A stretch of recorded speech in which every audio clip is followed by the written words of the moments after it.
Saludos, bienvenidos una vez más a su programa. Señores, it's time, llegó, es el tiempo. Volvemos a un programa más esta semana, trayéndole a un invitado. Vamos a estar entrevistando a un invitado directamente desde los Estados Unidos, una entrevista internacional. Vamos a tener entrevistas, como le habíamos dicho anteriormente, de distintos artistas marciales o distintos empresarios. En este caso es un artista marcial.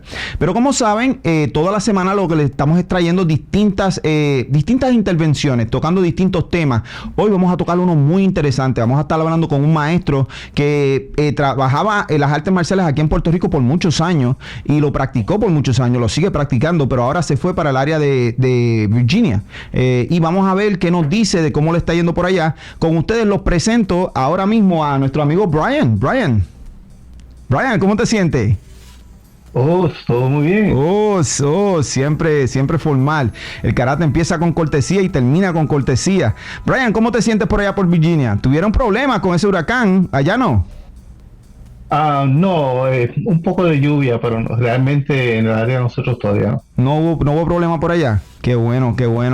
Brian, como sabes, estamos haciendo este podcast para introducir a muchas personas que no conocen de algunos artistas marciales que llevan muchos años haciendo artes marciales aquí en Puerto Rico, y tú eres uno de ellos que toda la vida ha estado haciendo artes marciales. Y queremos, pues, ¿verdad?, irle hablando un poquito sobre la trayectoria de los distintos maestros, y en este caso, pues, te escogimos a ti para hablar un poquito sobre tu trayectoria, qué has hecho en las artes marciales. Brian, vamos a empezar por algo sencillo. Tu nombre completo para que el público te conozca. Sí, mi nombre completo es Brian Guadalupe. Siempre le he dicho a Brian que me gusta ese apellido, Guadalupe. Un apellido suena fuerte, suena bonito. Brian, una pregunta. ¿Qué te motiva a ti a entrar a las artes marciales y cómo entra tú a este mundo de las artes marciales? Pues es una pregunta bien personal para mí, porque yo entré a las artes marciales en noviembre de 1982. Este año cumpliría mis 40 años en las artes marciales, y lamentablemente entro por un incidente de violencia doméstica en mi casa. Yo tenía 13 años, y en ese tiempo mi papá era alcohólico, ¿no? Y entonces en la cena mi mamá no le puso el tenedor en la mesa, y él le preguntó cómo me iba a comer esta comida, y ella no se había percatado, y él dice, bueno, pues fuiste a haberlo buscado, pero toma, aquí está. En ese momento él levanta el plato, tira el plato, me pasa rozando a la cara, la pared, eso se hizo canto. Y además decir que pues ocurre entonces el ataque violento y esas cosas. Yo a los 13 años, mi papá fuerte, grande, y decía, ¿qué es esto? ¿Qué pasó? No, era mi primera experiencia. Y recurro a Luis González. En ese momento ofrecían Shorinji Kempo en Puerto Nuevo Norte, en la Timoté. Y porque ya sabía, siempre tenía una inclinación hacia artes marciales, pero mis padres tenían negocio, trabajaban los 7 días a la semana, y si ellos no podían estar, yo no podía estar. En ese momento, pues, voy y hablo con él, con el maestro, y les digo, no, yo quiero que si vuelve a ocurrir algo así, el poder defender a mi mamá y estar ahí presente. Lo que sucede es que él me decía, pero es que el karate no es para eso. Okay. Curiosamente, ¿verdad? Lo que es defensa personal, decía, no, karate no es para pegarle a tu padre. Y empezamos a la filosofía de qué son las artes marciales, cuál es el propósito, cómo uno puede defender a alguien sin lastimar a la persona. Otro concepto diferente. Ya no se trata de que lo voy a agarrar y lo voy a romper aquí, sino cómo yo puedo controlar a esta persona enferma en ese momento con el alcoholismo, puedo tomar bajo control sin tener que lastimarlo. Wow, Brian. Más grande. Con eso 13 años. Con eso que me acabas de decir, acabamos de entrar en un punto bien interesante. Lo que te mueve entonces realmente entrar a las artes marciales es, obviamente, ¿verdad? Ves un problema, en este caso, ¿verdad?, en tu casa, directamente con tu padre, y decides encontrar una forma de poder defender a la gente que está alrededor tuyo, y en este caso tu madre. Y de esa manera, eso te mueve entonces entrar al mundo de las artes marciales. Y mira qué bueno que conseguiste a un maestro, ¿verdad?, ¿verdad? Que te supo guiar, que no te movió por un camino negativo, ¿verdad? Decirte, no, tienes que hacerle esto, aquello. Sino que pues, básicamente te guió y te instruyó de una manera... vamos a decir la manera correcta marcial, ¿verdad? Porque obviamente cada cual puede tener su interpretación, pero de la correcta manera que en las artes marciales se enseña es esa, ¿verdad? El arte marcial se usa para defenderse, no para atacar a otra persona. Pregunta que te hago, después que resolvieron toda esa situación, ¿verdad? Y que lograste más o menos estabilizar la situación, nunca tuviste que utilizar tus artes marciales, lograste utilizar la parte filosófica, me imagino, ¿no? Sí, bueno, yo estuve entrenando por 3 años.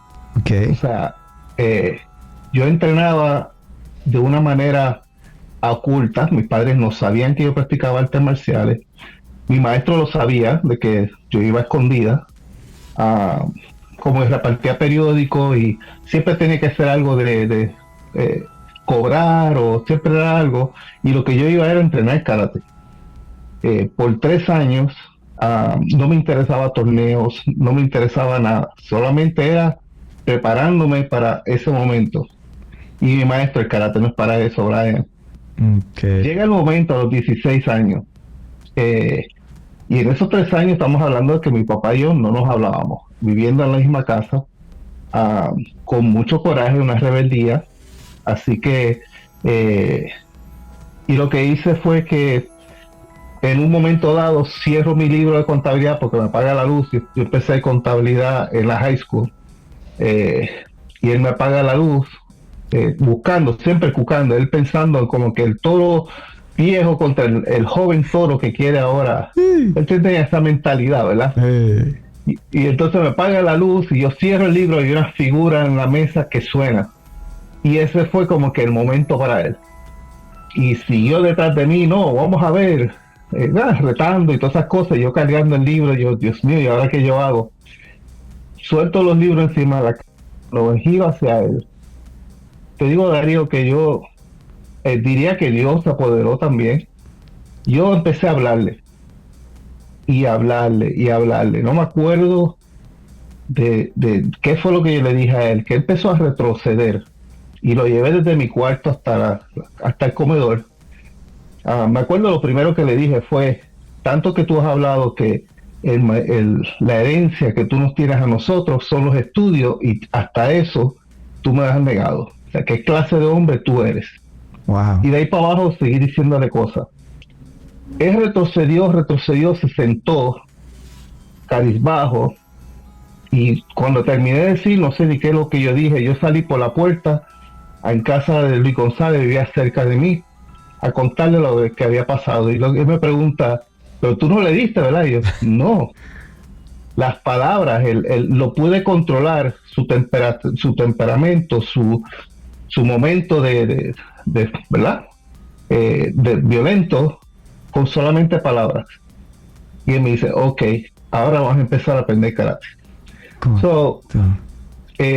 Aún así había examinado, estamos hablando de 1985, es cuando me otorga el cinturón negro por debajo de la mesa, porque yo no estaba permitido a ir el examen se daba en Caguas y yo no podía ir, o sea, yo no cogía karate, estaba escondida. Ok. Ahí cambiamos de Shorinji Kempo, eso es otra, todo a la misma vez sucede, ¿no? Y cambiamos lo que se conoce el Nippon Kempo Karate 2 en ese momento. Esto fue en 1985. Y me dijo, ahora vas a empezar en blanca otra vez, porque nadie te conoce de los cinturones negros. Saben quién tú, o sea, yo conozco a todo el mundo, se acuerdan de mí, hay fotos, pero no compitiendo, porque mi intención no era esa. Sí, realmente lo que vio en ti en ese momento fue, realmente ahora es que empieza tu camino marcial como un artista marcial. En aquel momento tú estabas buscando una defensa, el cómo tú bregar con una situación difícil y que no necesariamente... Yo siempre digo, mira, la parte de las artes marciales son bien clave, porque hay un momento donde tú puedes utilizar la palabra para controlar a una persona como tú hiciste. El problema es que tú tienes que tener la confianza que te dan las artes marciales de que si eso no funciona, tú te vas a poder defender. O sea, esa es la confianza y la tranquilidad que te dan las artes marciales. O sea, tú puedes hablar con una persona a la cual tú entiendes que te quiere agredir y todo, y puedes tratar de calmarla y resolver la situación. Pero si después la persona se pone violenta y no tiene las herramientas para resolverlo, entonces ahora recibes un daño, y eso es lo que a veces hace que uno ni siquiera entre esa parte de hablar con la persona. Es bien clave esa parte que dices de la filosofía y de cómo la filosofía es lo que primero buscaste y fue la primera guía que encontraste en esto de las artes marciales para poder llegar básicamente a lo que fue hoy día, lo que es tu carrera como artista marcial. Wow, es interesante el camino. Brian, sabes que mucha gente han pasado por eso y muchas personas están pasando por eso ahora mismo en sus casas. Sí. En el tiempo de antes eran más notable, porque obviamente en aquel tiempo éramos como un poco más salvajes, el universo era más raro, ¿verdad? Ahora como que el universo pues se ha dosificado un poco más y se ve un poquito menos, porque ahora también hay muchas leyes, ¿verdad?, que protegen mucho a los miembros de las residencias, pero wow, increíble cómo tú utilizaste todos esos conocimientos en ese principio para realmente controlar una situación que se pudo haber salido de control. Yo te felicito por eso. Una pregunta que te hago sobre eso mismo en el caso todavía, antes de salirnos del caso de tu casa.